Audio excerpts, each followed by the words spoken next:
Hi hello guys, welcome back to my channel సౌమ్యపరం. So ఇవాళ అయితే నేను మీకు రెస్టారెంట్ స్టైల్లో ఎగ్ ఫ్రైడ్ రైస్ ఎలా చేసుకోవాలో చూపిస్తానండి.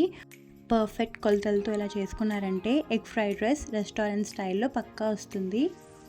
ఇప్పుడైతే ప్రాసెస్ చూసేద్దాం.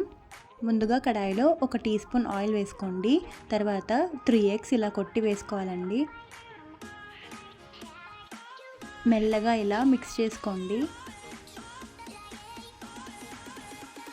ఇందులోకి కొద్దిగా సాల్ట్ అండ్ అలాగే 1 టీ స్పూన్ పెప్పర్ పౌడర్ కూడా వేసుకుని బాగా మిక్స్ చేసుకోవాలి.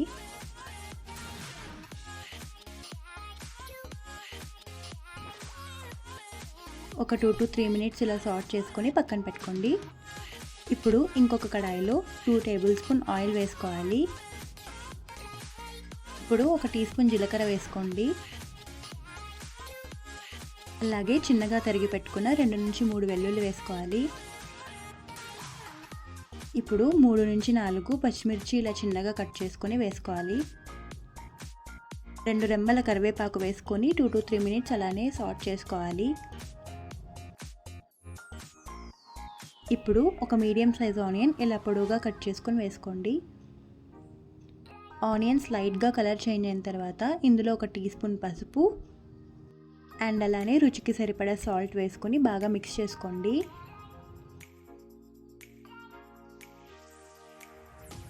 ఇప్పుడు ఇందులో 1 కప్ తురుముకున్న క్యారెట్ వేసుకోవాలి. క్యారెట్ని కాసేపు అలా మగ్గించిన తర్వాత ఇందులో 1 టేబుల్ స్పూన్ కారం వేసుకోండి.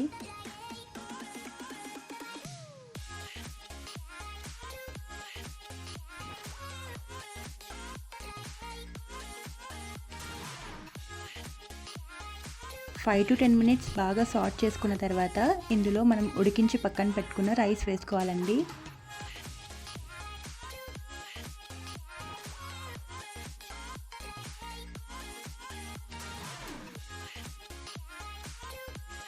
రైస్ని మీడియం ఫ్లేమ్లోనే సాట్ చేసుకోండి. అప్పుడైతేనే రైస్ బాగా ఫ్రై అయిపోయి ఫ్రైడ్ రైస్కి మంచి టేస్ట్ని ఇస్తుంది.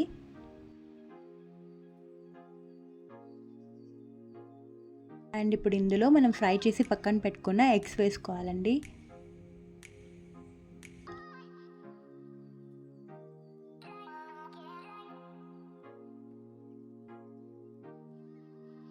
ఇలా బాగా మిక్స్ చేసుకున్న తర్వాత ఇందులో 1 టేబుల్ స్పూన్ వెనిగర్, అలానే 1 table spoon soya sauce, 1 table spoon red chilli sauce వేసుకోండి. మీతో రెడ్ చిల్లీ సాస్ లేకపోతే దీని ప్లేస్లో 1 టీ స్పూన్ పెప్పర్ పౌడర్ కూడా యాడ్ చేసుకోవచ్చు.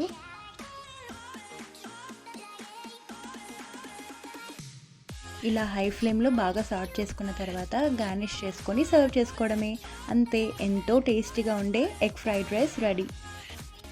ఇది పక్కా రెస్టారెంట్ స్టైల్ ఫ్రైడ్ రైస్ టేస్ట్నే ఇస్తుందండి. చాలా బాగుంటుంది. ఒకసారి ట్రై చేయండి. ట్రై చేసి ఎలా వచ్చిందో కామెంట్ బాక్స్లో షేర్ చేసుకోండి. Thanks for watching. ఈ వీడియో కనుక మీకు నచ్చినట్టయితే please like, share and subscribe to my channel. Thank you.